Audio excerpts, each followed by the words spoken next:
नमस्कार दोस्तों। पीसीएस के लिए मिनी टेस्ट सीरीज़ में आपका स्वागत है।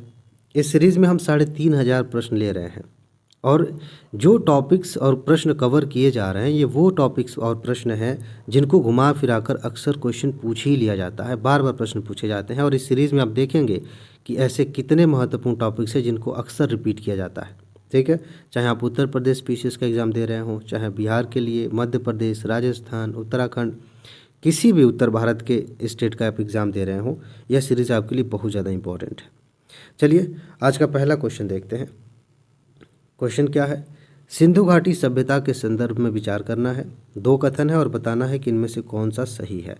एक बार अपने हिसाब से देख लीजिए वीडियो को पॉज़ करके। देखिए पहला कथन क्या कह रहा है? यह मुख्यतः लौकिक सभ्यता थी तथा उसमें धार्मिक तत्व यद्यपि उपस्थित था, वर्चस्वशाली नहीं था। दूसरा कथन, उस काल में भारत में कपास से वस्त्र बनाए जाते थे। बताइए इसका उत्तर। देखिए इसका पहला कथन सही है, यह लौकिक सभ्यता थी। देखिए उसमें आप देखेंगे कि सिंधु सभ्यता में बहुत सारे मतलब हवन के कुंड भी मिले हैं, मातृ देवी की पूजा होती थी, पशु पक्षियों की पूजा होती थी, ऐसी चीज़ें मिली है। लेकिन बहुत बड़े पैमाने पर ऐसा कोई साक्ष्य नहीं मिला है जिससे लगे कि ये बहुत ही ज़्यादा धार्मिक थे, है ना? तो ये चीज़ ध्यान रखें कि वो लोग अपने जीवन पर, शहरों को बनाने में, व्यापार करने में, इन पर ज़्यादा ध्यान देते थे। इसलिए आप कह सकते हैं कि वो भौतिक जीवन में या लौकिक जीवन में जीना ज़्यादा पसंद करते थे। तो धार्मिक तत्व वर्चस्वशाली नहीं था, ये सही है। दूसरा कथन देखेंगे, उस काल में भारत में कपास से वस्त्र बनाए जाते थे, इसके भी साक्ष्य मिले हैं। जो नोट मैंने आपको दी है उसमें बाकायदा एक लिस्ट बनाई गई है और उसमें बताया गया कि किस जगह से किस चीज़ के साक्ष्य मिले हैं। अभी यूपी पीसीएस का एग्ज़ाम हुआ, वहाँ से क्वेश्चन बना है। ठीक है, मतलब इस तरह का क्वेश्चन बना है कि नाव के चित्र कहाँ से मिले, ऐसा कुछ साक्ष्य कहाँ से मिला है। यूपीएससी भी ऐसे क्वेश्चंस पूछ लेती है। ठीक है, तो ये चीज़ है, इसके दोनों कथन सही है, उस हिसाब से ये सी होगा। आगे चलते हैं। दूसरा क्वेश्चन देखिए, इसकी व्याख्या यहाँ पे है, देख लीजिए। दूसरा क्वेश्चन, निम्नलिखित में से हर्षवर्धन के दरबार से संबद्ध नहीं था, कौन नहीं था? बाणभट्ट, कालिदास, भर्तृहरि या मयूर?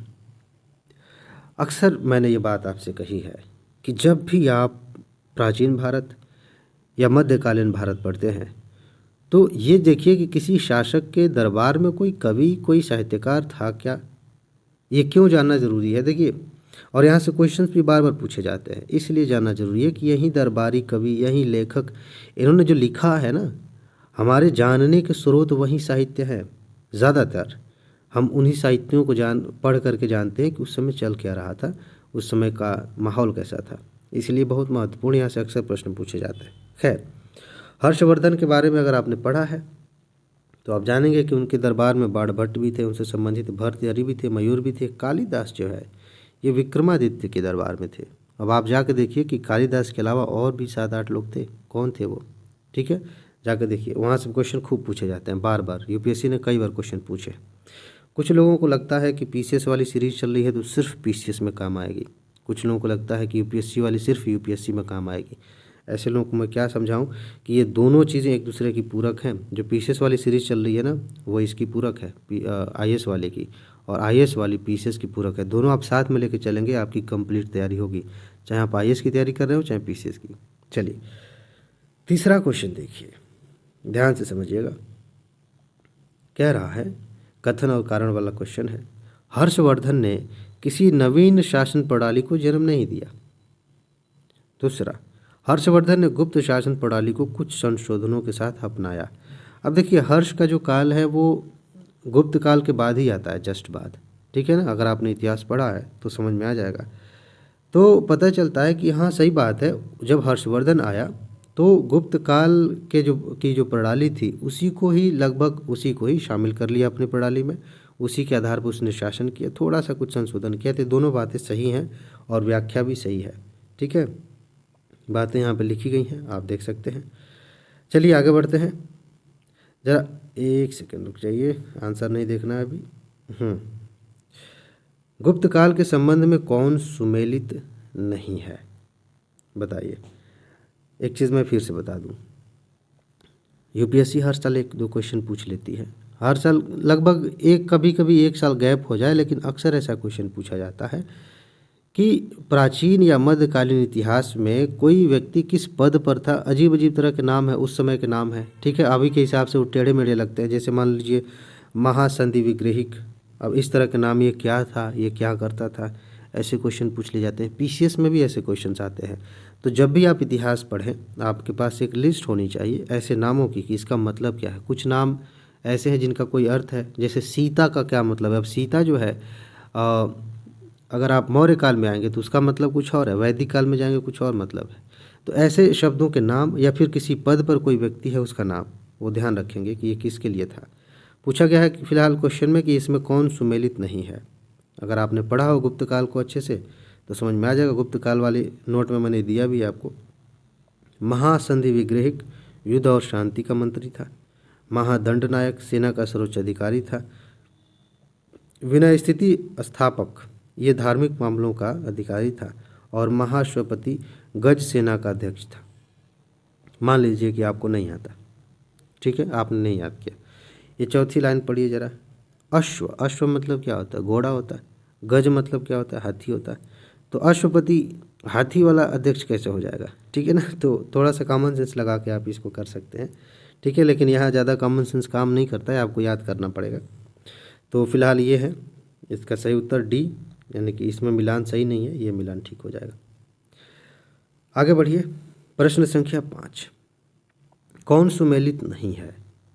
अब देखिए ज़रा, कई सारी चीज़ें हैं, जैसे साहित्य भी है, कुछ अभिलेख लिखवाए गए हैं, वहाँ से क्वेश्चन आते हैं। मैंने शुरू में बताया था, खासतौर से रिवीजन वाले में आप देखेंगे तो विशेष जोर दिया है मैंने कि स्रोतों पर क्वेश्चन आते हैं। इतिहास को जानने के स्रोत क्या रहे हैं, वहाँ से क्वेश्चन खूब आते हैं। एक तरह से ये स्रोत ही हैं साहित्य और बाकी चीज़ें। प्रयाग प्रशस्ति किसने लिखवाया था, रवि कीर्ति ने। किरातार्जुनीयम किसने लिखा, भरवी ने। और दश कुमार चरित दंडिन और मृक्ष कटिकम शूद्रक। मिलान ऐसे है। आपको बताना है कि इसमें कौन सा मिलान गलत है, ये बताना है। पीसीएस एग्जाम्स में आपने अक्सर देखा होगा कि यह क्वेश्चन कई बार पूछा गया। यूपी पीसीएस देख लीजिए, बिहार पीसीएस, मध्य प्रदेश पीसीएस, यह क्वेश्चन बार बार पूछा गया प्रयाग प्रशस्ति के बारे में। रवि कीर्ति ने नहीं किया था, हरिशेन ने किया था, ठीक है, ये लिखवाया था हरिशेन ने। और बाकी चीज़ें सही हैं, इनको आप चाहें तो फैक्ट के रूप में याद भी कर सकते हैं। समुद्रगुप्त का कवि था, दरबारी कवि हरिशेन, इसने लिखवाया था प्रयाग प्रशस्ति। आगे बढ़ते हैं। 6वां क्वेश्चन। अब कई बार ऐसे क्वेश्चंस पूछ लिए जाते हैं कि कोई शहर किसने बसाया था, अक्सर खासतौर से राजधानी टाइप के या व्यावसायिक शहर जहाँ से व्यापार वगैरह होता था, ठीक है। अब ये पुहर कहीं लिखा होता है, कहीं पुहार लिखा होता है। तो पुहर कावेरीपट्टनम की स्थापना किसने की थी, करिकाल ने की थी, सेनगुट्टवन ने की थी, या नेंडुजेलियन ने की थी, या फिर इनमें से कोई नहीं। आपको बताना, अगर आपने याद किया है तो ठीक है, नहीं याद किया है तो शायद दिक्कत हो सकती है। इसके चारों ऑप्शंस में से जो सही उत्तर है वो है ए, करिकाल ने इसकी स्थापना की थी। जब हम पढ़ रहे थे पांड्य, चेर, चोल, तब वहाँ पे इसका जिक्र आया था, ठीक है। यहाँ देख लीजिए। फिलहाल पुहार कावेरीपट्टनम की स्थापना करिकाल ने की थी, चोल वंश का शासक था ये, ठीक है, और संगीत का ज्ञाता था। ओके, आगे चलिए। 7वां क्वेश्चन, मुजरिस किस राज्य का प्रमुख बंदरगाह था। मुजरिस से अक्सर प्रश्न पूछे जाते हैं और यूपीएससी ने भी पूछे हैं मुजरिस पे क्वेश्चन, ध्यान रखिएगा। चेर, चोल, पांड्य, कदम्ब। मुजरिस जो है पश्चिमी घाट की तरफ आप जाएंगे तो आपको मिल जाएगा। गेस करिए कि पश्चिम की तरफ कौन था, ठीक है। इसका जो सही आंसर है वो है ए, चेर राज्य जो है केरल की तरफ था और वहाँ मुजरिस था। यहाँ पे चीज़ें लिखी हुई हैं, देख सकते हैं आप। पेरियार नदी के तट पर एक, मतलब उसके समीप ये बसा है। और इसका प्राचीन नाम क्या था, तिरुवंचिकुलम। कभी कभी ऐसे क्वेश्चन पूछ लिए जाते हैं, लेकिन फ़िलहाल उसको आप हटा सकते हैं। हालांकि इसको इस रूप में पूछा जा सकता है, इसका जो है अर्थ हुआ, क्या अर्थ है, काली मिर्च का बंदरगाह। ये व्यापारिक शहर था एक तरह से, यहाँ पे बंदरगाह वगैरह थे और प्राचीन समय में यहाँ से व्यापार होता था। 8वां क्वेश्चन देखिए, 1 मिनट, आंसर दिख रहा है। निम्नलिखित में से कौन कनिष्क के बौद्ध होने के लिए उत्तरदायी था। कहने का मतलब यह है कि कनिष्क को बौद्ध धर्म में का अनुयायी बनाने के लिए किसने प्रयास किया, किससे प्रभावित होकर वो जो है बौद्ध धर्म में गया। 4 विकल्प हैं, वसुमित्र, अश्वघोष, नागार्जुन, बाणभट्ट। अब बताइए कि इनमें से कौन व्यक्ति था। इसका सही उत्तर है अश्वघोष। अश्वघोष के बारे में आपको वैसे भी जानना चाहिए, बहुत ही प्रसिद्ध व्यक्तित्व हैं और इनकी रचनाएं अक्सर पूछी जाती हैं। चलिए इसका जो व्याख्या मैं पढ़ के सुना देता हूँ, यहाँ से क्वेश्चन बन सकता है। अश्वघोष बौद्ध महाकवि तथा दार्शनिक थे। बुद्ध चरितम इनकी रचना है। बुद्ध चरितम से क्वेश्चन पूछा जाता है। और कुषाण जो शासक था कनिष्क, इसके समकालीन भी थे, ठीक है। और इसी से प्रभावित होकर उसने, मतलब इनसे प्रभावित होकर बौद्ध धर्म धारण किया था। तो यहाँ से क्वेश्चन आ सकते हैं। आगे चलिए, क्वेश्चन नंबर 9, ये क्या है। महाविद्रोह, उलगुलान महाविद्रोह किससे जुड़ा था। ये क्वेश्चन कई बार पूछा गया। उलगुलान विद्रोह जो है, बताइए, संथाल, कच्छा नागा, कोल या बिरसा मुंडा, किन से जुड़ा हुआ ये विद्रोह था उलगुलान। और मेरे ख्याल से हमने इस पे एक स्वतंत्र टॉपिक भी डिस्कस किया था और इसको मैंने नोट के रूप में आपको दिया भी है। इसका सही उत्तर है बिरसा मुंडा। बिरसा मुंडा के बारे में जब हम पढ़ रहे थे तो वहाँ पे इसकी बात हुई थी उलगुलान की, ठीक है। आगे बहुत सारी चीज़ें हम दोबारा से कवर करेंगे टॉप 500 में, तो चिंता करने की ज़रूरत नहीं है। हालांकि जिनके पास PDF नोट है उनको थोड़ी सी सुविधा ज़्यादा है कि एडवांस में लगभग सारी चीज़ें मिली हुई हैं, ठीक है। तो ये इसका सही उत्तर हो गया। बाकी व्याख्या में आप देखेंगे ये बिरसा मुंडा से जुड़ा हुआ है। 1895 से लेकर 1900 तक बिरसा मुंडा या बिरसा या बिरसा मुंडा का महाविद्रोह ये उलगुलान चला। फिलहाल आगे चलते हैं। अगला क्वेश्चन देखिए, 10वां क्वेश्चन। अच्छा हाँ जी, सीता की बात कर रहे थे, यहाँ आ गया। मौर्य काल में सीता से तात्पर्य है।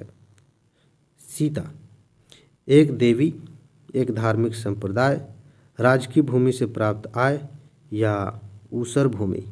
बड़ा इंटरेस्टिंग क्वेश्चन है, इस तरह के प्रश्न अक्सर पूछे जाते हैं। बताइए इसका सही उत्तर क्या है। 4 विकल्प आपके सामने हैं, सोच लीजिए। अगर याद है तो बहुत अच्छी बात है। कुछ लोग जिन्होंने नहीं पढ़ा है उनको लग सकता है कि सीता एक देवी थी, ठीक है। ज़्यादा उधर नहीं जाने की ज़रूरत है। देखिए भूमि जो थी ना, एक भूमि थी, राज्य की आय जहाँ से प्राप्त होती थी उसको सीता कहा जाता था, ठीक है। इसकी व्याख्या में आप देखेंगे लिखा भी होगा। मौर्य साम्राज्य में 2 प्रकार की भूमि थी। एक तो वह जो राज्य के प्रत्यक्ष अधिकार में थी, दूसरी वह जो किसानों के पास थी। राज्य को अपनी प्रत्यक्ष भूमि से जो आय होती थी उसे सीता या सीता भूमि कहते हैं, ठीक है। चलिए अगला क्वेश्चन नंबर 11। कहाँ से प्राप्त अभिलेखों में मौर्य काल में अकाल, सूखा जैसी दैवीय प्रकोप के समय राज्य द्वारा राहत कार्य किए जाने के विवरण मिलते हैं। यानी कि जब इस तरह की समस्या आई तो सरकार ने, उस समय के राजा ने राहत कार्य किए, लोगों को सुविधाएं प्रदान कराई, अनाज वगैरह जो भी दिया हुआ। बताइए कहाँ का अभिलेख ऐसा बताता है। महास्थान बांग्लादेश, सहरौरा उत्तर प्रदेश या सोगौरा मास्की, महास्थान कालसी या भाबरू सारनाथ। कहाँ के अभिलेख से ये जानकारी मिलती है। ये थोड़ा सा टिपिकल टाइप का क्वेश्चन है, अगर आपने नहीं पढ़ा है तो हो सकता है कि आपके लिए मुश्किल हो। इसका जो सही उत्तर है वो है बी। यहाँ आप कंफ्यूज हो सकते हैं, हो सकता है कि ये भी हो ये भी हो।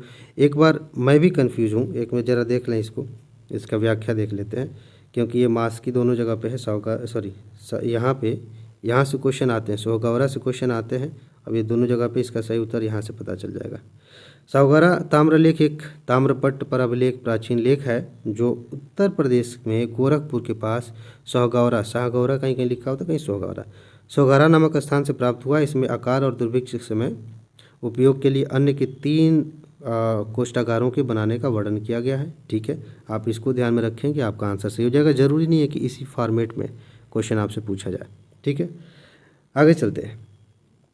अगला क्वेश्चन देखिए, 12वां क्वेश्चन है।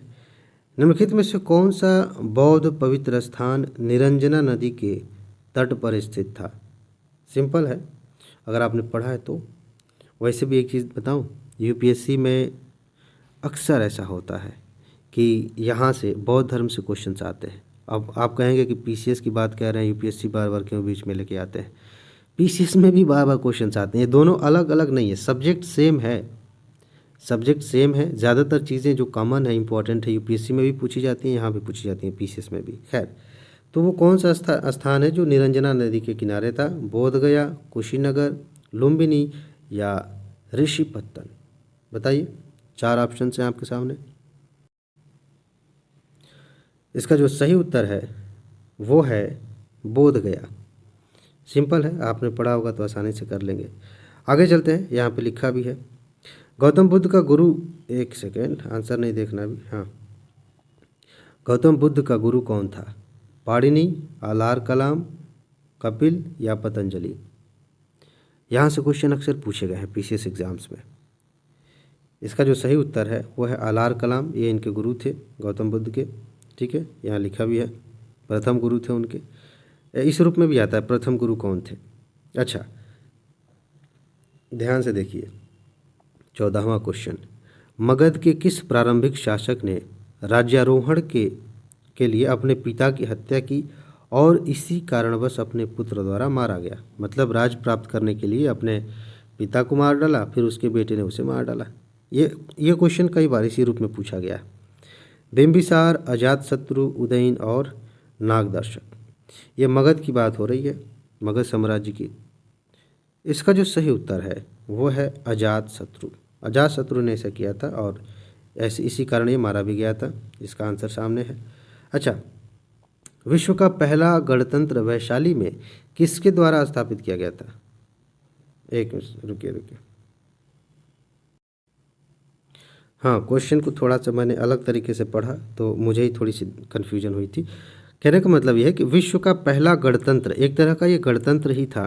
ठीक है, इसमें जो शासन का तरीका था वो काफ़ी हद तक प्रजातांत्रिक तरीके से था, इसीलिए इसको गणतंत्र कहा गया। तो ये गणतंत्र वैशाली में किसके द्वारा स्थापित किया गया? अब इसमें कौन कौन से, देखिए, मौर्य हैं, नंद हैं, गुप्त हैं, लिच्छवी हैं। अब ये बात हो रही है लगभग महाजनपद काल जो आप पढ़ रहे हैं ना उसके आसपास। तो उस समय तो ये थे नहीं, मौर्य थे नहीं, नंद थे नहीं, गुप्त ये सब थे नहीं, लिच्छवी। इसका जो असली ऑप्शन है, सही ऑप्शन है, वह लिच्छवी। और बाकी यहाँ पे बाकायदा लिखा हुआ है, मैं एक बार पढ़ दे रहा हूँ। बुद्धकालीन भारतीय राजनीतिक समाज में 10 गणराज्य थे तथा वज्जी संघ उनमें से एक प्रतिष्ठित गणराज्य था, वज्जी। ठीक है, और वज्जी संघ की राजधानी कहाँ थी? वैशाली थी। वज्जी संघ का सबसे प्रबल सदस्य लिच्छवी राज्य था जिसके शासक क्षत्रिय थे। ठीक है, तो ये सारी चीज़ें हो गई, ये क्वेश्चंस हो गए आज के। फिलहाल इसमें इतना ही है, बाकी क्वेश्चंस अगले पार्ट में देखेंगे।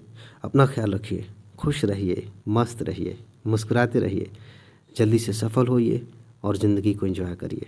आगे मिलते हैं, नमस्कार।